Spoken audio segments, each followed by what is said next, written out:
ou na carta, epístola universal do apóstolo São Pedro, capítulo de número 3, São Pedro, capítulo de número 3, a partir do versículo de número 14. Diz assim o texto, acompanhe. Por essa razão, pois, amados, esperando estas coisas, empenhai-vos por seres achados por ele em paz,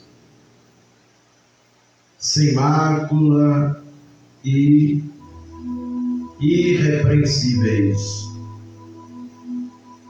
e tende por salvação a longanimidade de nosso Senhor, como igualmente o nosso amado irmão Paulo vos escreveu, segundo a sabedoria que lhe foi dada, ao falar acerca destes assuntos, como de fato costuma fazer em todas as suas epístolas, nas quais há certas coisas difíceis de entender, que os ignorantes e instáveis deturpam, como também deturpam as demais escrituras para a própria destruição deles. Versículos 17 e 18, principalmente o 17, onde queremos trazer esta fala de hoje. Vós, pois, amados, prevenidos, como estáis de antemão, acautelai-vos, não suceda que, arrastados pelo erro desses insubordinados, descaiais da vossa própria firmeza. Antes, crescei na graça e no conhecimento de nosso Senhor e Salvador Jesus Cristo. A Ele seja a glória, tanto agora como no dia da eternidade, no dia eterno. A igreja diz, amém. Meus irmãos, o apóstolo São Pedro, ele, como os demais apóstolos, Paulo, inclusive, a quem ele faz citação aqui nesse texto, nesta sua carta universal que ele delibera para toda a igreja, que estava espalhada em todo o território da terra deste globo, onde pudesse ter um crente que fosse alcançado por essa escrita, por esta carta, por esta epístola, que o apóstolo, ele, dirigido pelo Espírito, pois a própria palavra diz que nenhuma escritura de particular interpretação, mas os homens santos de Deus falaram, movidos pelo Espírito Santo de Deus. E aí, sendo conduzido pelo Espírito que dá esta percepção a ele, que se preocupa com os crentes para não perderem o equilíbrio e não perderem o foco. Um dia Paulo com esta mesma preocupação, ele disse: Oxalá, dependendo da versão, que me suportasseis um pouco da minha loucura. E suportai-me ainda, porque eu estou zeloso de vós. E ele diz: com zelo de Deus, não é zelo propriamente meu, mas de Deus, através de mim, na minha vida. Porque eu tenho estado temeroso de que, assim como a serpente enganou a Eva com sua astúcia, sejam também alguns de vós corrompidos no vosso entendimento e acabem se apartando da simplicidade que há no Evangelho de Cristo Jesus. Então, esta preocupação trazida pelo Espírito aos seus santos apóstolos, no caso aqui a Pedro, não era apenas dele, mas de todos os apóstolos que tinham. Podem observar e vocês vão perceber isto nas entrelinhas das falas deles à igreja do Senhor.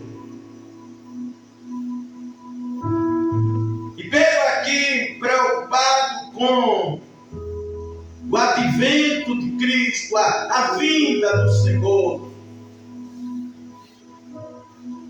E aqui mais precisamente a primeira fase que nós chamamos de o arrebatamento. Ele diz: amados, capítulo de número 3, para que a gente possa entender de fato aqui esse texto, principalmente o versículo de número 17 e fechando com 18, essa carta petrina. Ele diz no primeiro versículo do capítulo 3: amados, esta é agora a segunda carta, epístola que vos escrevo. E aí ele diz: em ambas, tanto na primeira quanto nesta, procuro despertar,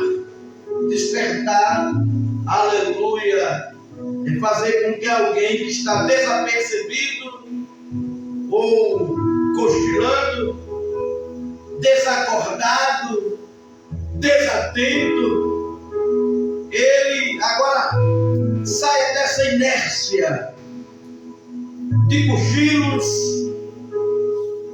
de sonolência espiritual, desatento de tudo, porque tem crentes assim, desatento de tudo. Os sinais estão aí cada vez mais visíveis, notórios, de que Jesus virá sem dúvida das nuvens dos céus para arrebatar um povo zeloso, dando especial de boas obras, como está escrito. E ele está dormindo, cochilando, desacordado, desatento, sem percepção espiritualmente falando alguma, levado na enxurrada dos acontecimentos.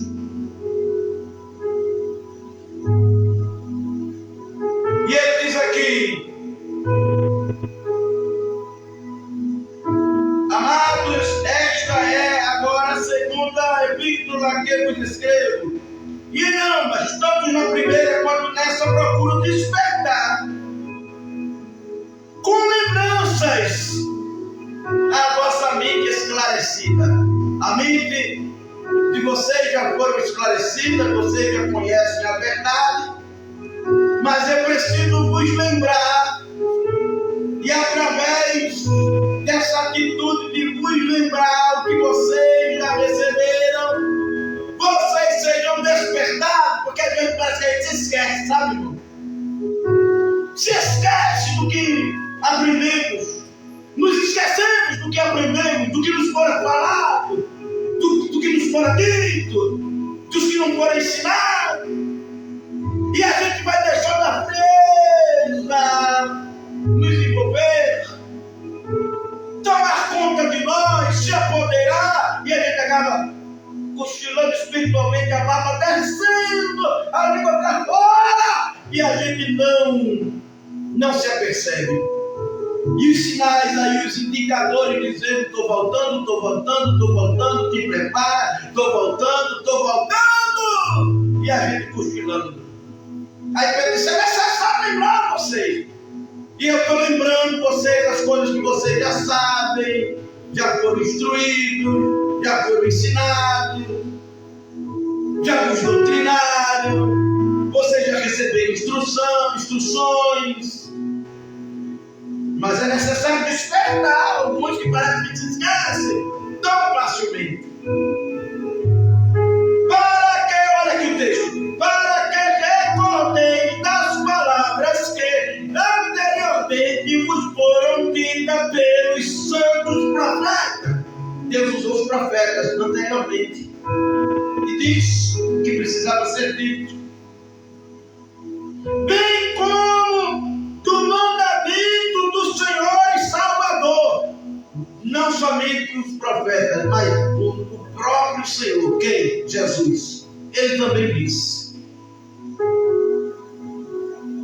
ensinado pelos vossos apóstolos, disse também pelos apóstolos, que foram canais para a manifestação do conhecimento de Deus chegar às nossas vidas.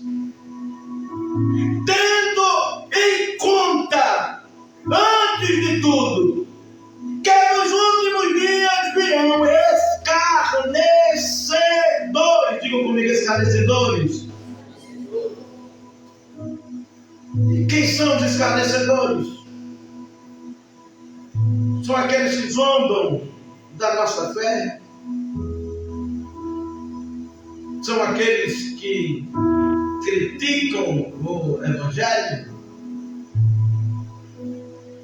E alguns desses escarnecedores dizem até que servem a Elohim, ao Senhor Jeová, ao Deus de todo o universo, Criador dos céus e da terra, e despreza os princípios basilares da fé cristã que foram dados aos servos do Senhor, querendo distorcer o que nós recebemos. E a Bíblia nos adverte, nos exorta em várias passagens que nós devemos ter cuidado e nos mantermos firmes na nossa fé, no que temos ouvido e aprendido. Claro, se o que se aprendeu está realmente embasado nas Escrituras. Aleluia. Paulo exortou Timóteo para que o que ele havia aprendido desde a sua meninice ele guardasse. As sábias letras que poderiam fazer-lhe sábio para a vida eterna. E nós não podemos abrir mão disso. Mas ele diz: escarnecedores com seus escárnios, andando segundo as próprias paixões, e dizendo: onde está a promessa? A promessa da vinda. Vocês não pregam aí que Jesus vem, Cadê?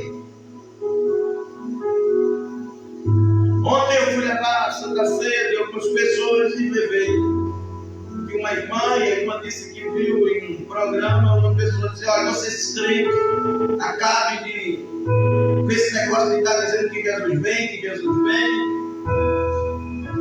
Isso não existe não, Jesus não vem. E a irmã disse: irmão, eu me alegro tanto com isso, porque é a palavra de Deus se cumprir, porque a Bíblia já me disse que ia aparecer esse tipo de pessoa. Essa está atenta. Mas quantos que às vezes estão tão desatentos que quando ele escuta esse tipo de mensagem, ele fica entristecido, porque dentro dele já não tem mais convicção, está descaído na fé, se é que já não caiu.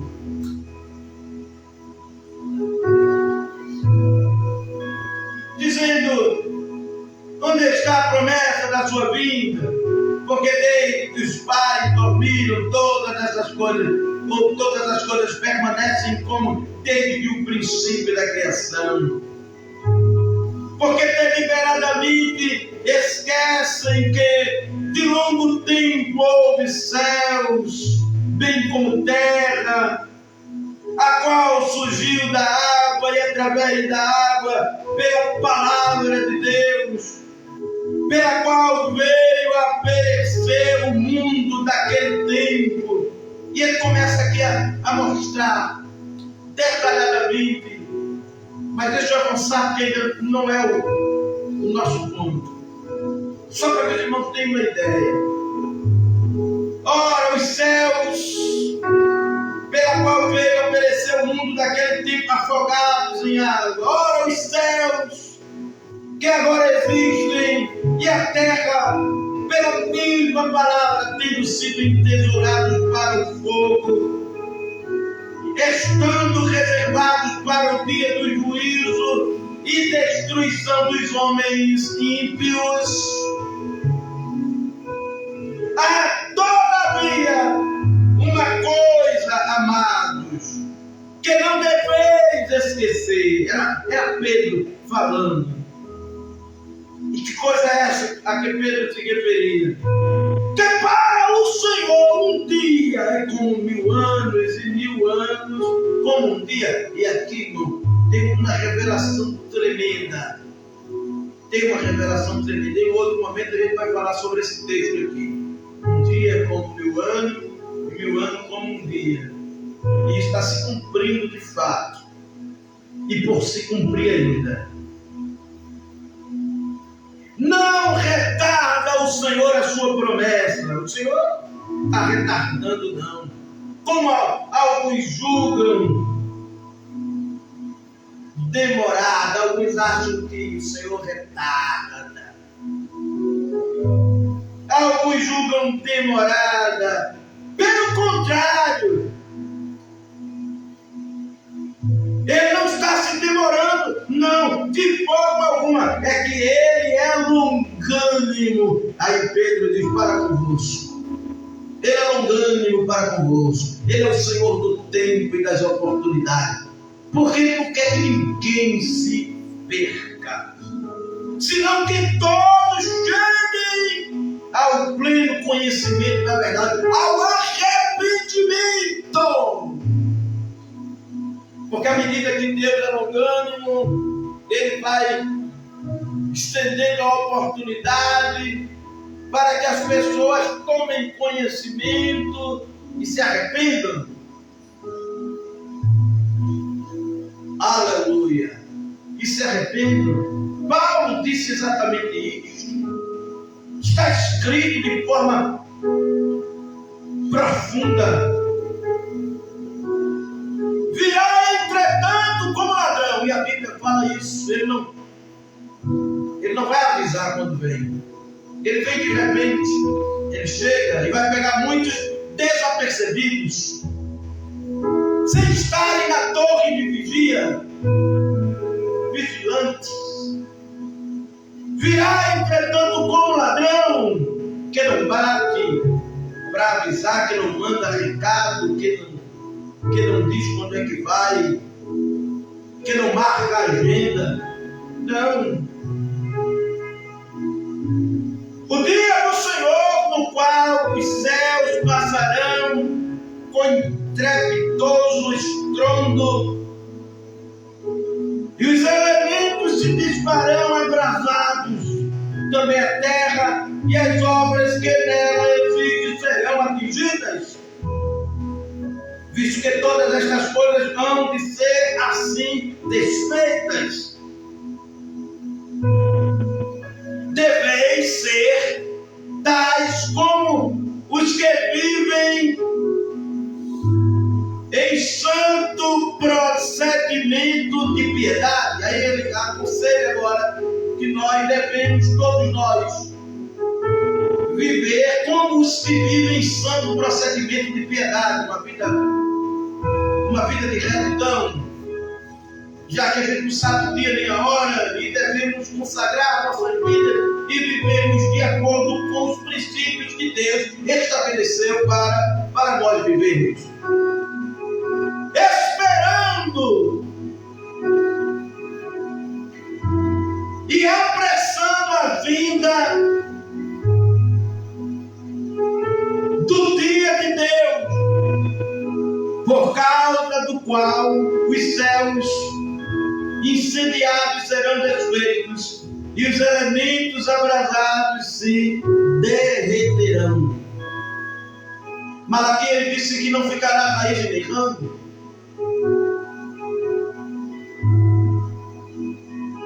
Deus vai,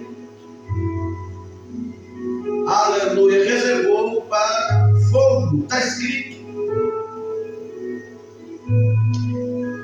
Mas a promessa é de novos céus e de nova terra. Nós, porém, segundo a sua promessa, esperamos novos céus e nova terra nos quais habita a justiça. Não mais uma terra corrompida, cheia de devassidão e mentira e engano, mas uma terra cheia de fato de justiça. E Jesus ele fala sobre isso no Sermão da Montanha. Mas observe, versículo 14 diz: por esta razão, pois, amados, esperando estas coisas, empenhai-vos por seres achados por ele em paz, sem mácula e irrepreensível. Por esta razão, de que para nós está reservado, segundo a sua promessa, e nós esperamos, porque quem prometeu não foi Genésio, foi Jesus.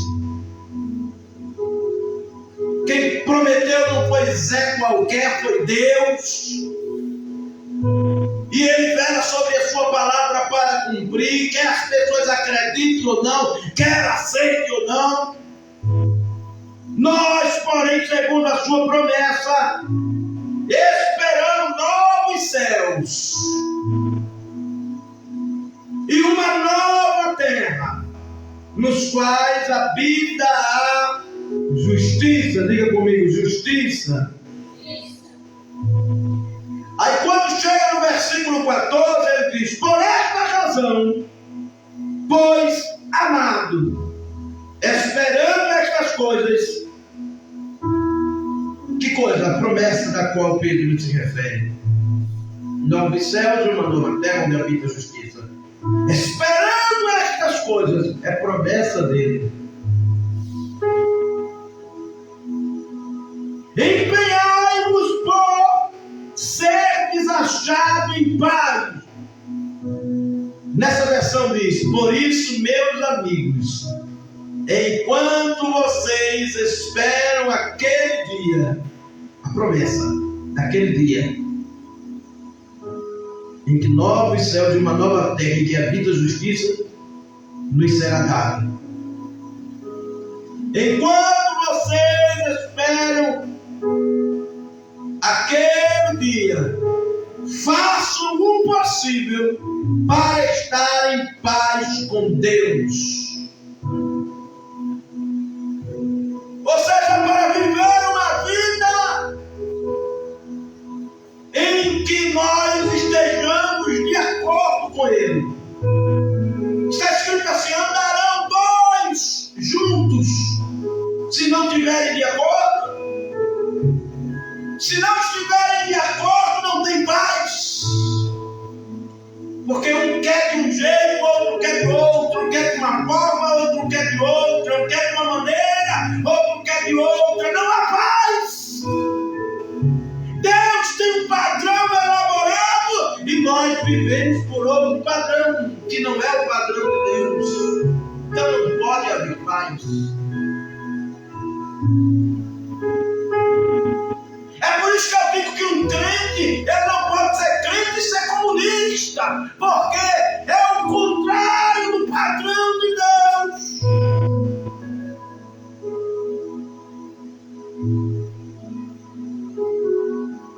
Porque os princípios do comunismo, se é que podemos dizer que há princípios.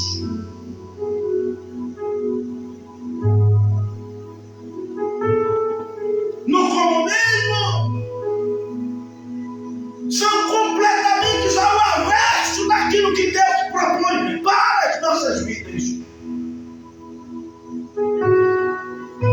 Por isso, todo cristão que não se pauta pela palavra, ele não está em paz com Deus. O profeta, ele disse que há uma contenda. Deus tem uma contenda com os moradores da terra. Porque só prevalece o mentir, o perjurar, o adulterar, o homicídio sobre o homicídio. A maldade. Então não há paz estabelecida entre Deus e os homens. Mas Jesus, ele veio para proporcionar esta paz entre o homem e Deus, entre o Criador e a criatura.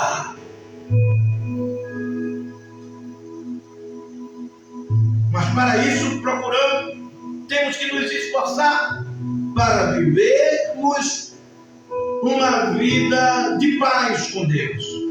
Olha o que o texto diz. Por esta razão, amados, esperando estas coisas, a promessa que nos fora feita, empenhai-vos. Empenhar é se esforçar. Empenhar é lutar, é guerrear. Como é que uma pessoa, irmão, que quer construir algo, ela fica sentada? Eu costumo dizer assim, como que sentada no trono de um apartamento com a mão escancarada, cheia de gente esperando a porta chegar, como disse logo seja. Essa pessoa está empenhada para o que ela quer, para que o que ela quer aconteça? Não. Ela está como um dormente, parado, inerte. Como é que um crente que não vem para culto de oração, que não gosta de culto de doutrina, que não se envolve com as coisas da igreja, que não atenta à voz do seu pastor, que não segue os ditames da palavra do Senhor, ele está se empenhando para viver uma vida de paz com Deus? Tá não? Tá não? Tá, meu diabo? Tá não? Como é que um crente que não se esforça, não se esmera, não se dedica para assimilar na sua vida todo o querer de Deus, ele está se empenhando?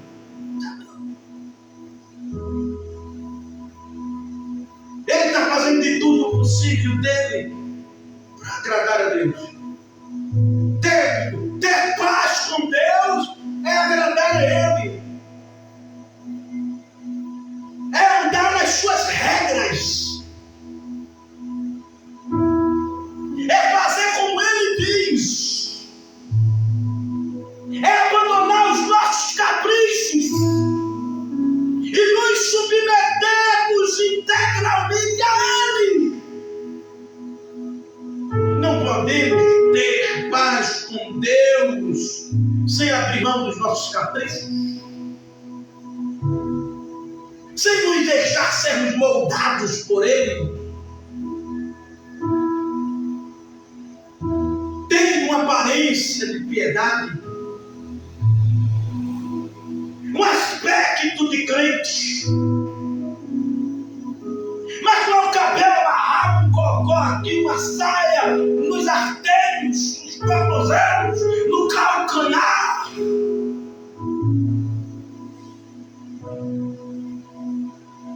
Que vai dizer que nós temos paz com Deus.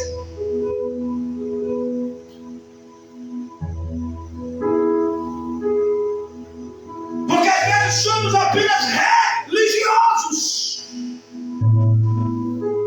Digam comigo, religiosos. É o quê? Religiosos, digam. Religiosos. Jesus disse para um bocado de religiosos, raça de víboras. Foi Jesus que disse? Jesus disse assim, quem disse raça de víbora? Foi João, né? Jesus ele disse assim: ai de vós, escribas, fariseus, hipócritas, que por fora sois bonitinhos, sepulcro caiado, mas dentro é cheio de rapina, de podridão. Tinham aparência, mas não tinham paz com Deus. Deus não quer aparência. Deus quer que nós nos esforcemos para ter paz, para andarmos de acordo com o que Ele pauta para nós. Por esta razão, pois amados, esperando estas coisas, a promessa que nos fora feita, empenhai-vos por seres achados por Ele em paz. Por Ele em paz. Por isso, meus amigos, enquanto vocês esperam aquele dia, façam o possível para estar em paz com Deus. Aí ele diz, sem mancha e sem culpa diante dele. Sem mancha, irmão. Ele quer que nós sejamos sem mancha. Ele quer que nós sejamos imaculados, sem defeitos, irmão. Pelo sangue de Jesus Cristo, que foi vertido lá na cruz do Calvário. Sem mancha. Irrepreensíveis. Sem mácula. Sem defeito, sem mancha. Mas como é que pode? Pode sim. Jesus ele faz isso na nossa vida. Por isso o texto diz, esforçai-vos. Esforçai-vos.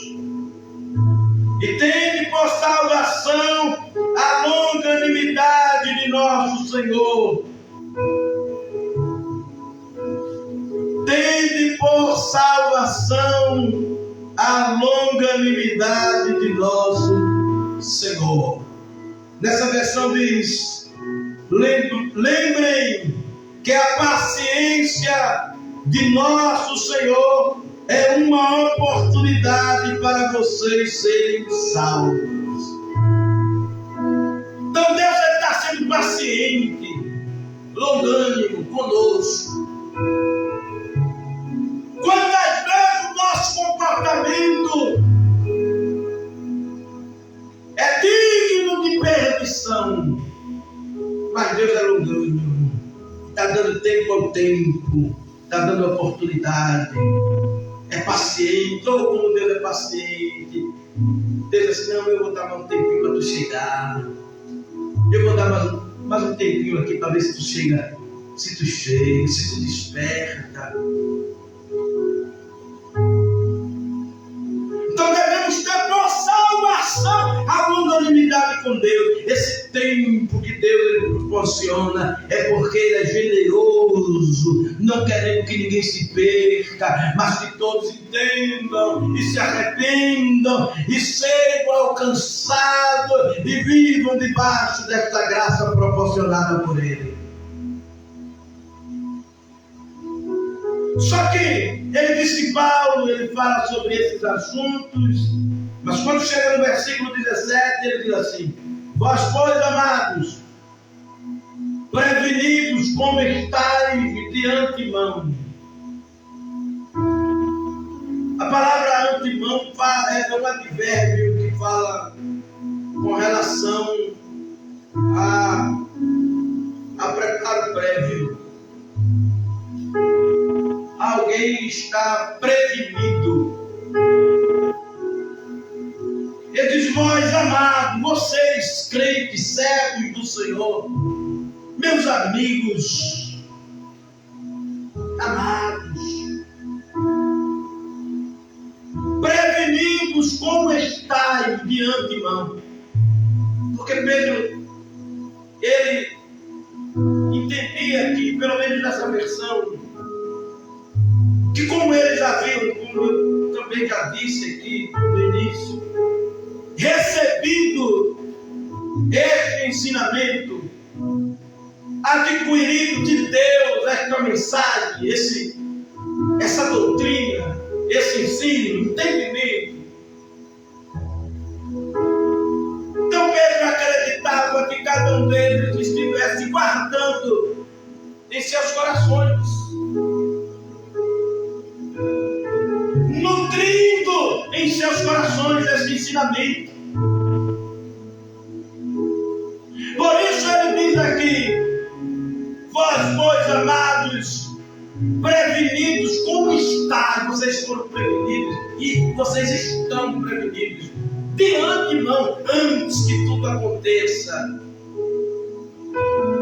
antes da explosão. Ele já vos ensinou e vocês estão de antemão prevenidos, atentos, apercebidos. Ele diz: acautelai-vos. Tenham cautela, tenham cuidado. Tenham cuidado, preste atenção. Preste atenção. Por que prestar atenção? Por que ter cautela? Não basta estar prevenido e de antemão e ainda permanecemos prevenidos, mas tenham cautela. Pedro, ele diz: o vosso adversário, o diabo, anda em derredor, bramando como leão, buscando a quem possa tragar. E ele é sagaz, ele é astuto. Ele tem uma retórica belíssima, ele tem um poder persuasivo, impactante, que bate e estremece. E a gente precisa ser cauteloso, além de estarmos prevenidos. E não vou falar aqui sobre o tempo que já passou, sobre a forma de estar prevenido. Porque quando alguém se previne, ele se previne de alguma forma. Existe a maneira de alguém estar prevenido. As formas e os mecanismos que se usam para se estar prevenido, para essa prevenção. Pois vós, amados, prevenidos, como estáis de antemão. Aí ele diz: acautelai-vos. Sei que vocês estão prevenidos desde antemão, antecipadamente, mas acautelai-vos.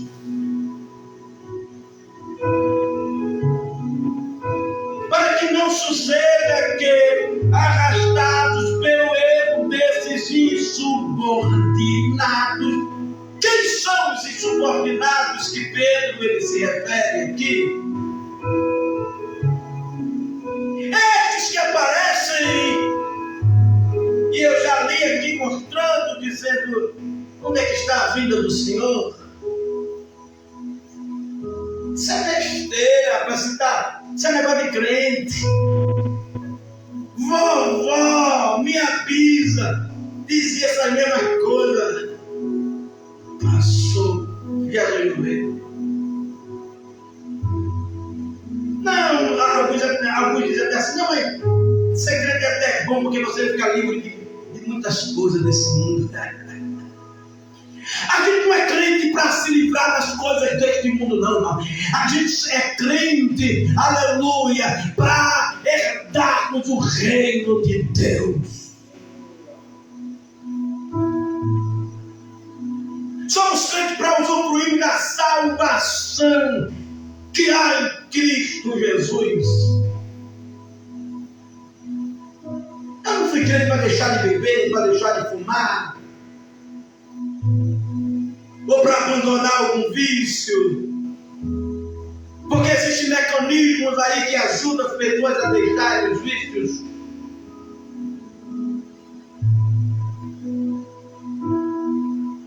Mas existem aqueles que dizem, mas fica na igreja é bom, porque pelo menos tu não vai gastar teu dinheiro que tu recebe, teu salário, com essas coisas aí que não tem futuro. Não é crente para isso não. Paulo disse que se nós fôssemos crentes apenas com relação às coisas internas da vida, seríamos de todos os homens os mais miseráveis, de todos os seres humanos os mais miseráveis. Mas somos crentes porque atendemos a chamada do Senhor para a salvação que Ele nos propõe através da sua morte na cruz do Calvário, para herdar o seu reino que Ele foi nos preparar.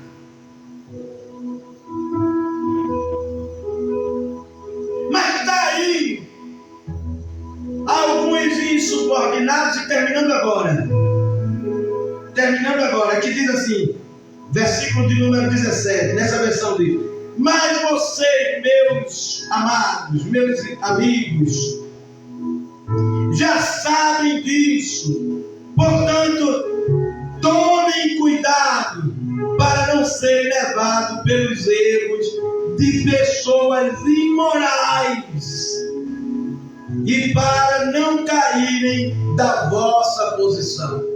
Os imorais que nessa versão diz são os desobedientes, que nesta versão diz os insubordinados, aqueles que não se subordinam aos princípios da palavra, que distorcem a verdade do Senhor, com inovações como se a igreja, desde que foi fundada, nunca lhe fora falado a verdade. E agora, esses tais aparecem aí na internet com inovações. E tem crentes que não gostam de culto de doutrina, não gostam de escola dominical, não gostam de conselho de pastor, são os donos dos seus próprios narizes. Não se submetem e nem dão ouvido à liderança quando eles escutam das argumentações de alguns que são insubordinados. E nesta outra versão, aleluia, não diz insubordinado. Nessa outra versão chamam de imorais. Imorais. Mas que vem com encontro de palavras supostamente de Deus, negando a eficácia do seu poder, mas enganando a muitos que se deixam levar pela sutileza desses tais.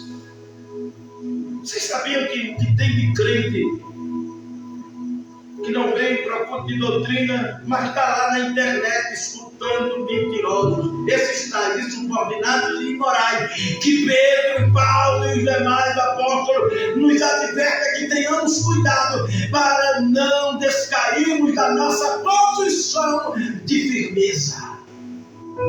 Você está firme? Se é que está firme, então tenha cuidado. Preste atenção. Quem tem responsabilidade com você é seu Deus e o seu pastor. Cuidado, porque estes dias que nós estamos vivendo são os dias em que os paroleiros, os mentirosos, os imorais, os insubordinados têm se levantado com força para enganarem aqueles que estão desapercebidos. Porém, continue a crescer na graça. Continue a crescer no conhecimento de nosso Senhor e Salvador Jesus Cristo. E como é que você vai crescer na graça e no conhecimento? É vindo para o culto de doutrina, é se envolvendo com as coisas de Deus, é ouvindo o ensinamento do teu pastor, do teu ministério, é lendo a palavra, é buscando a orientação daqueles que Deus constituiu para de fato, compromissados com Deus e com o seu reino, também ter compromisso com a tua vida, não querendo que você se perca, mas que seja salvo. Que Deus nos abençoe. Cresça na graça. Graça e conhecimento. Não pode ser somente graça. Senão vai ficar. Aleluia. Camarada que cresce somente na graça, ele fica cheio de retórica. Aliás, de conhecimento, fica cheio de retórica. E quando ele cresce somente na graça, ele às vezes tem uma tendência de ficar alienado às vezes. Então, não é espiritual. O espiritual é uma bênção. Então a gente precisa crescer na graça e no conhecimento. O crescimento tem que ser equilibrado. Que Deus vai nos abençoar. Que Deus nos abençoe. Fiquemos de pé.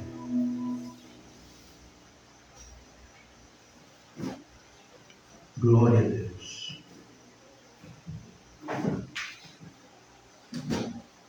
Quantos mais necessitam de orações? Quinta-feira tem culto de oração. Patriarca, agradece.